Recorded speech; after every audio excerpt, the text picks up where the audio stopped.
Sesaat lagi kita akan menyimak materi pembelajaran pendidikan agama Islam.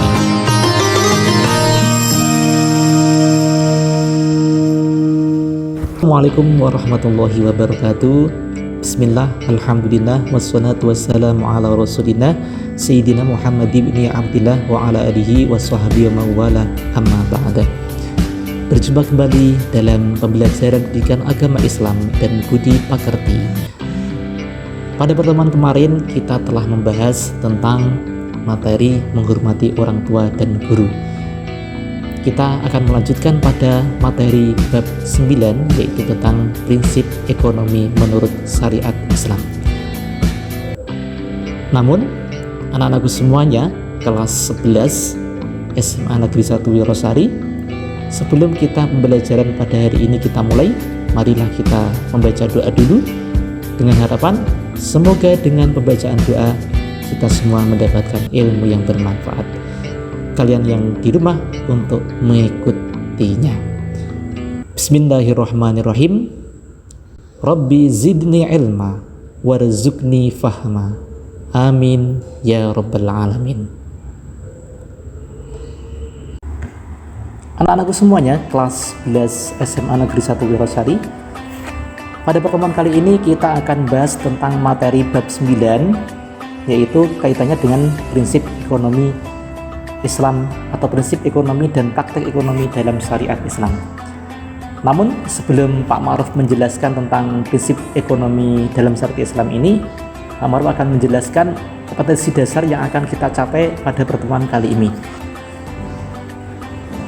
KD yang akan kita bahas pada pertemuan kali ini yaitu KD 3.9, yaitu menelaah prinsip-prinsip dan praktik ekonomi dalam syariat Islam. Kemudian tujuan yang akan kita capai dalam pembelajaran kali ini yaitu yang pertama, harapannya nanti anak-anak bisa mencontohkan perilaku ekonomi yang berdasarkan dengan syariat Islam. Kemudian anak-anak semuanya bisa menampilkan perilaku ekonomi yang berdasarkan syariat Islam. Kemudian kalian juga bisa menjelaskan prinsip-prinsip dan praktik ekonomi Islam, dan kalian juga bisa menjelaskan dalil-dalil nas tentang prinsip-prinsip dan praktik ekonomi Islam. Baik, mari kita pelajari tentang materi ini. Peta konsep yang akan kita bahas. Peta konsep yang akan kita bahas dalam materi ini yaitu yang pertama kita akan bahas tentang prinsip muamalah, pengertian muamalah. Kemudian kita akan membahas juga tentang bentuk-bentuk muamalah, yang nanti bentuk-bentuk muamalah itu sendiri ada jual beli, ada utang piutang, sewa menyewa, qirad, musaqah, dan juga kita akan bahas tentang pengertian syirkah atau bisa disebut dengan kerjasama. Adapun materi tentang perbankan dan asuransi dan perbedaan asuransi syariah dan asuransi konvensional ini akan kita bahas pada pertemuan atau video pada selanjutnya. Baik, langsung saja kita akan mulai dari pembahasan yang pertama, yaitu pengertian muamalah. Apa itu muamalah? Muamalah itu berasal dari bahasa Arab, dari kata amalah, yu'amilu, muamalatan, ya. Jadi itu kata-kata muamalah. Muamalah itu isim masdar. Secara bahasa, muamalah itu yaitu bergaul, memperlakukan, berdagang. Sedangkan menurut fikih, muamalah adalah tukar menukar barang atau sesuatu yang memberikan manfaat. Ini bisa kita temui dalam hal seperti jual beli, sewa menyewa, upah mengupah, pinjam meminjam, kemudian urusan bercocok tanam, berserikat dan lain sebagainya. Baik, adapun prinsip-prinsip dalam ekonomi Islam itu ada 6, nanti bisa dipelajari sendiri, yang mana prinsip ini tidak akan menimbulkan kerugian di kedua belah pihak, yaitu tidak pergunakan cara yang batil, bebas dari riba, aniaya, gharar, tidak ada unsur judi, barang ataupun yang menjadi objek transaksinya itu halal. Yang pertama yaitu bentuk-bentuk muamalah. Tadi dijelaskan bahwa muamalah itu bisa kita temui yang pertama yaitu dalam hal jual beli. Kata-kata jual beli sudah tidak asing lagi, anak-anak semuanya kita bahas tentang jual beli. Jual beli itu berasal dari bahasa Arab yaitu al-bai', ba'a, yabi'u, bai'an, ya. Jadi bai'an itu yabi'u berarti kata yabi'u bai'an yang artinya menjual. Secara istilahnya yaitu tukar menukar benda antara dua pihak atau memiliki benda tersebut selamanya. Jadi kegiatan tukar menukar benda yang mana bertujuan untuk memiliki benda tersebut untuk selamanya, yang mana dalam hal ini kita zaman sekarang ini sebagai alat tukarnya yaitu uang. Sebagai alat tukar jual beli itu uang, yang mana dalam tukar menukar benda ini uang ini bisa dikasihkan secara langsung ataupun tunai, atau mungkin kadang-kadang tidak dengan tunai atau dengan kredit, transfer ataupun rekening bank dan sebagainya. Itu pengertian dari jual beli. Adapun dalil Al-Quran dalam yang berkaitan dengan masalah jual beli ini terdapat dalam firman Allah surat Al-Baqarah ayat 275 dan hadis Nabi Muhammad SAW yang diriwayatkan oleh Al-Bazzar dan disahihkan oleh Al-Hakim. Ini dalil tentang jual beli. Baik, lanjut selanjutnya yaitu tentang rukun jual beli. Rukun jual beli artinya hal-hal yang wajib ada saat melakukan jual beli. Ini termasuk salah satu yang dinamakan rukun jual beli. Yang pertama, dalam jual beli itu harus ada penjual, anak-anakku semuanya. Kemudian ada pembeli, yang mana syarat-syarat dari pembeli ini jumlahnya ada 4. Kemudian ada barang, ma'qud alaih. Kemudian yang selanjutnya yaitu ada akad. Jadi dalam jual beli itu tidak akan sah jika tidak ada akad, ya. Nah, akadnya bagaimana? Ini bisa dicontohkan. Perkataan qabul, perkataan pembeli barang, sedangkan perkataan ijab itu penjual. Seperti pernyataan saya jual barang ini dengan harga sekian. Kemudian pembeli menjawab baiklah saya beli. Jadi kata-kata baiklah saya beli itu merupakan qabul. Sedangkan ijabnya apa? Saya jual barang ini, yang dilakukan oleh penjual. Baik, selanjutnya kita akan bahas tentang masalah khiyar. Khiyar yaitu memilih. Khiyar secara bahasa berarti arti memilih. Secara istilah khiyar boleh memilih antara dua pilihan untuk melanjutkan akad, memilih antara dua pilihan untuk melanjutkan akad atau mengurungkannya. Ya, dalam artian menarik kembali atau tidak jadi jual beli. Jadi artinya dua pilihan ini apa? Si penjual dan si pembeli. Si pembeli ini berhak untuk mengadakan khiyar, berhak untuk memilih mau jadi beli barang ataupun tidak jadi. Kemudian macam-macam khiyar. Khiyar itu terbagi menjadi 3.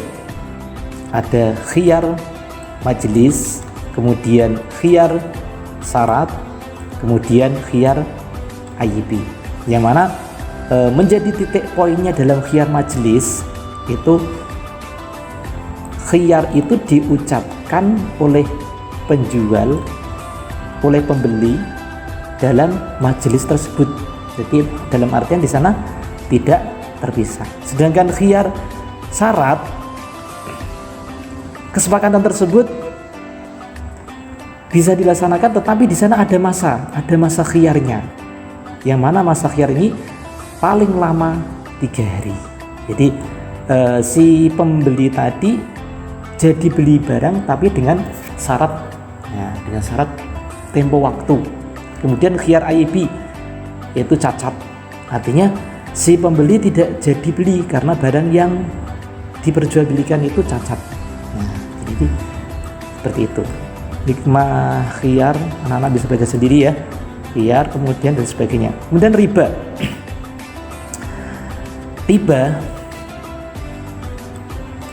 Riba adalah tambahan dalam transaksi muamalah. Yang mana riba ini sering terjadi pada emas, perak, tukar menukar, bahan makanan dan utang piutang. Dalil Al-Qur'annya yaitu surat Al-Baqarah ayat 275. Alladzina ya'kuluna riba. Ya. Ini la yakumuna inna kama yaqumul ladzi yatakhabbathu asyaitanu minal mas. Dzalika bi annahum qalu innamal bay'u mithlu riba wa ahallallahu bai'a wa harrama riba. Allah itu menghalalkan jual beli dan mengharamkan riba. Selanjutnya kita akan bahas tentang macam-macam riba. Urutan yang pertama yaitu riba fadl. Apa riba fadl? Yaitu kegiatan tukar menukar atau jual beli dua buah barang yang sama jenisnya namun tidak sama ukurannya yang disyaratkan oleh orang yang menukarnya.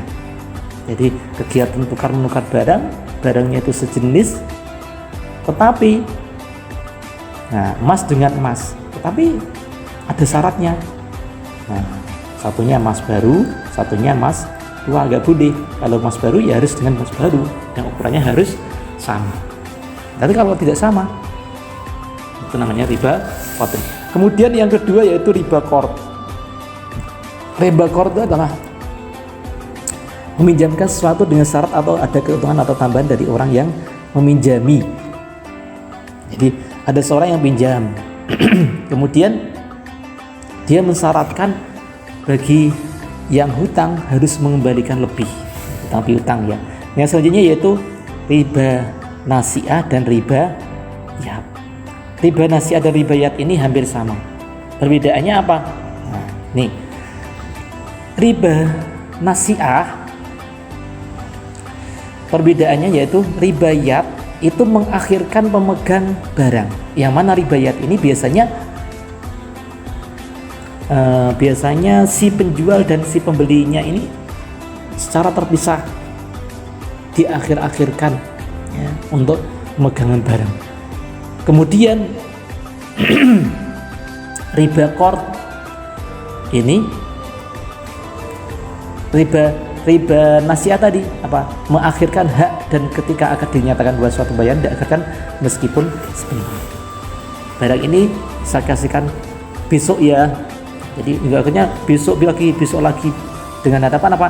Oh, nanti kalau diserahkan pada besok berikutnya, pada waktu berikutnya, barang itu semakin naik dan minta tambahan uang lagi. Itu namanya riba nasi'ah.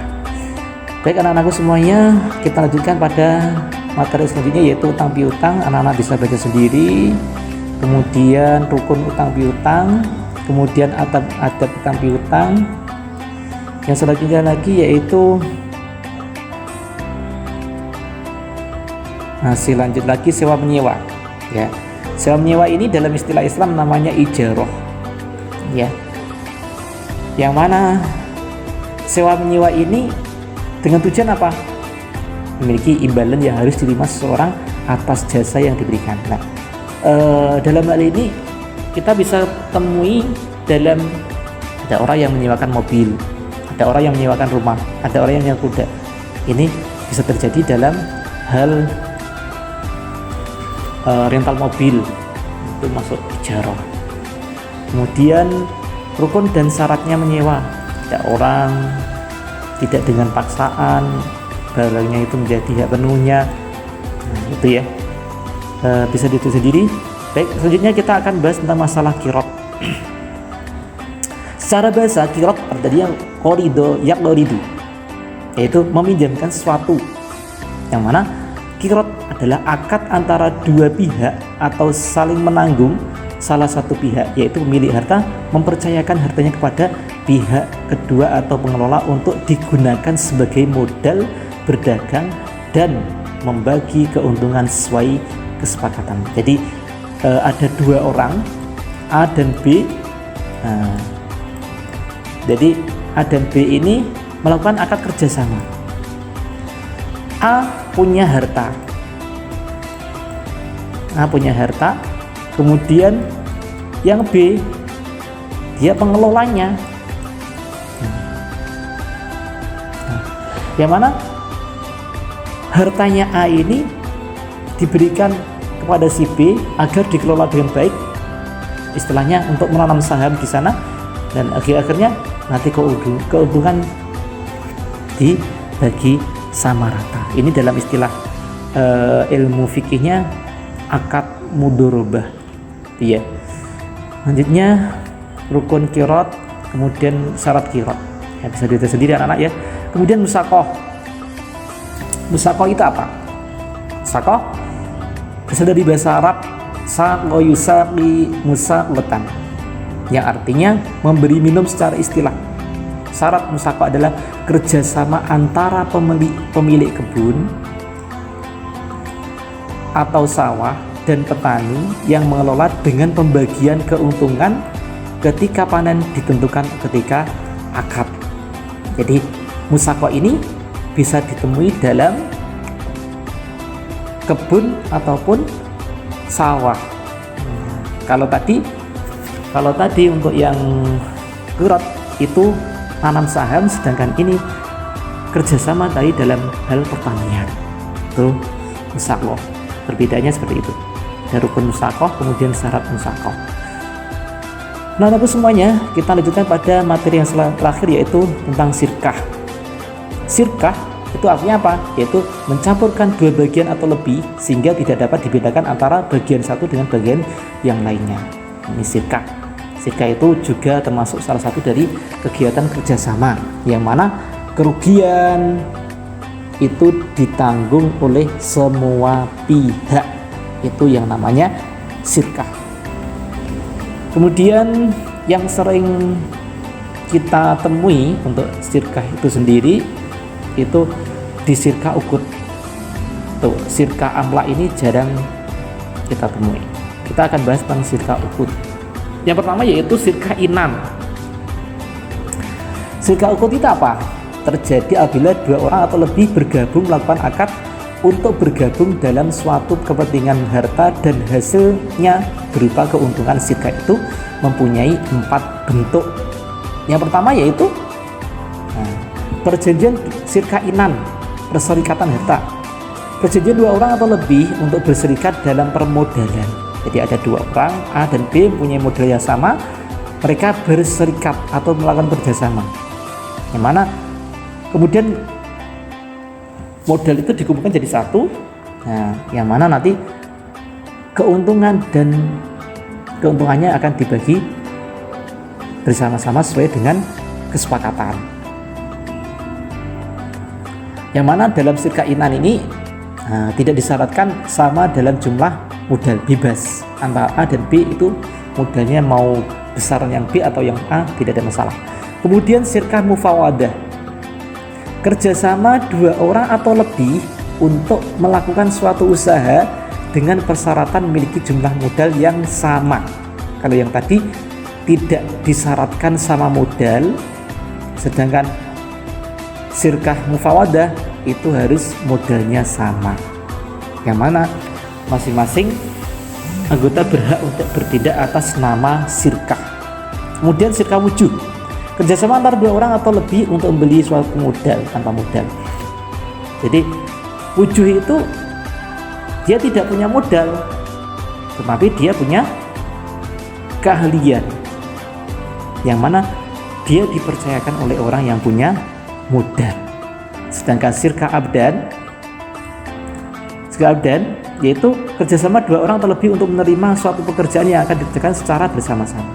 Jadi kalau wujuh itu kaitannya dengan dia pengen suatu pekerjaan tetapi dia tidak punya modal, hingga akhirnya dia bekerja sama. Kemana nanti ada pihak ketiga yang memberikan modal. Sedangkan si Ka'ab dan dia seorang pegawai yang mana dipercayakan oleh atasannya atau bosnya. Baik anak-anakku semuanya, begitulah penjelasan kali ini, penjelasan yang sangat singkat. Anak-anak bisa baca sendiri tentang materi ini. Kalau belum paham tentang materi muamalah, saya persilakan anak-anak untuk tanya melalui WhatsApp Pak Ma'ruf ataupun bisa melalui langsung ketemu dengan Pak Ma'ruf berkaitan dengan masalah materi muamalah ini. Akhirnya, apabila ada salah kata, akhir kata, Assalamualaikum warahmatullahi wabarakatuh. Terima kasih telah mengikuti pembelajaran hari ini. Semoga menjadi inspirasi untuk kehidupan kita.